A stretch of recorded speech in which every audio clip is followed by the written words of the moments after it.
15 डिसेंबर रोजी नागपुरात 39 नवनिर्वाचित मंत्र्यांचा शपथविधी पार पडला. त्यानंतर अधिवेशन झालं, पण खातेवाटप झालं नव्हतं.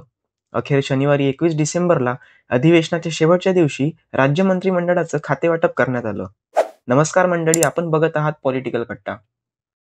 महाराष्ट्र विधानसभा निवडणुकीत महायुतीला स्पष्ट बहुमत मिळालं. यात भाजप हा सर्वात मोठा पक्ष म्हणून समोर आला. भाजपला 132, शिंदे गटाला 57 आणि दादा गटाला 41 जागा मिळाल्या.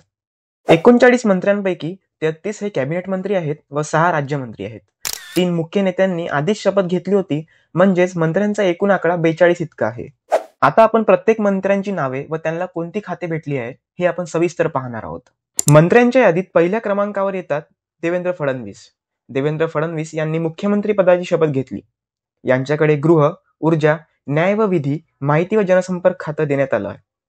खरं तर महायुती शिवसेना शिंदे गट हे गृह खात्यासाठी आग्रही असल्याचं बोललं जात होतं. मात्र गृह खातं सोडण्यास भाजपने नकार दिला होता. अखेर गृह खातं मुख्यमंत्री देवेंद्र फडणवीस यांच्याकडे ठेवण्यात आलं. दुसऱ्या क्रमांकावर येतात महायुतीतील एक महत्वाचं नाव एकनाथ शिंदे. एकनाथ शिंदे हे उपमुख्यमंत्री आहेत व त्यांच्याकडे नगरविकास आणि गृहनिर्माण मंत्रालय ठेवण्यात आलं. तिसऱ्या क्रमांकाचं महत्वाचं नाव म्हणजे अजित पवार. अजित पवार हे देखील उपमुख्यमंत्री आहेत. यांना अर्थ आणि राज्य उत्पादन शुल्क मंत्रालय देण्यात आलं. पुढचं नाव म्हणजे भाजपचे चंद्रशेखर बावनकुळे. बावनकुळे यांना महसूल मंत्रालय देण्यात आलं. त्यानंतर येतात भाजपचे ज्येष्ठ नेते राधाकृष्ण विखे पाटील. राधाकृष्ण विखे पाटील यांच्याकडे जलसंधारण खातं देण्यात आलं. यानंतरचं महत्वाचं नाव म्हणजे राष्ट्रवादीचे हसन मुश्रीफ. मुश्रीफांकडे वैद्यकीय शिक्षण मंत्रालयाची जबाबदारी देण्यात आली. चंद्रकांत दादा पाटील भाजपातले एक ज्येष्ठ व महत्वाचे नेते.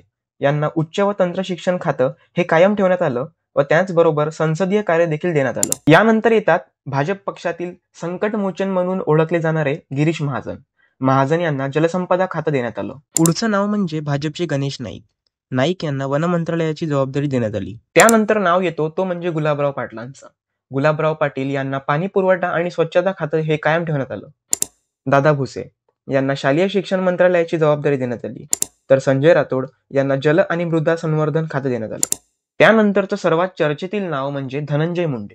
मुंडे यांना अन्न व नागरी पुरवठा आणि ग्राहक संरक्षण मंत्रालयाची जबाबदारी देण्यात आली. हे खातं पहिले छगन भुजबळ यांच्याकडे होतं.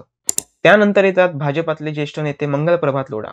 लोढा यांना कौशल्य विकास, रोजगार, उद्योग व संशोधन विभागाची जबाबदारी देण्यात आली. तर उदय सामंत यांना उद्योग व मराठी भाषा मंत्रालयात देण्यात आलं. यानंतर नंबर येतो तो म्हणजे जयकुमार रावल यांचा. रावल यांना विपणन म्हणजेच मार्केटिंग आणि राज्य शिष्टाचार खातं देण्यात आलं. त्यानंतर येतात पंकजा मुंडे. मुंडे यांना पशुसंवर्धन आणि पर्यावरण मंत्रालय देण्यात आलं. तर अतुल सावे यांना ओबीसी विकास, दुग्ध विकास आणि अपारंपरिक ऊर्जा मंत्रालय देण्यात आलं. भाजपचे अशोक उईके यांना आदिवासी विकास मंत्रालयाची जबाबदारी देण्यात आली.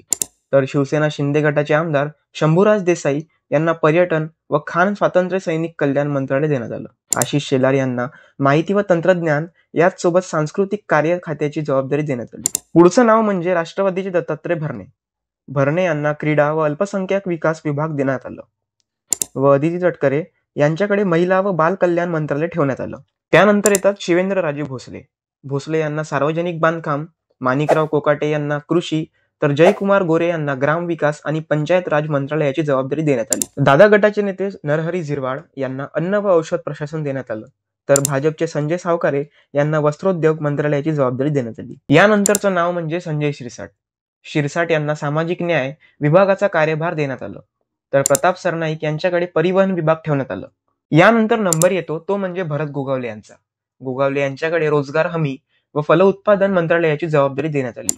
मकरंद पाटील यांना मदत व पुनर्वसन, नितेश राणे यांना मत्स्यपालन आणि बंदरे, आकाश फुंडकर यांना कामगार, तर बाबासाहेब पाटील यांना सहकार मंत्रालयाची जबाबदारी देण्यात आली. कॅबिनेट मंत्र्यांच्या यादीतलं शेवटचं नाव म्हणजे प्रकाश आंबेडकर यांचा.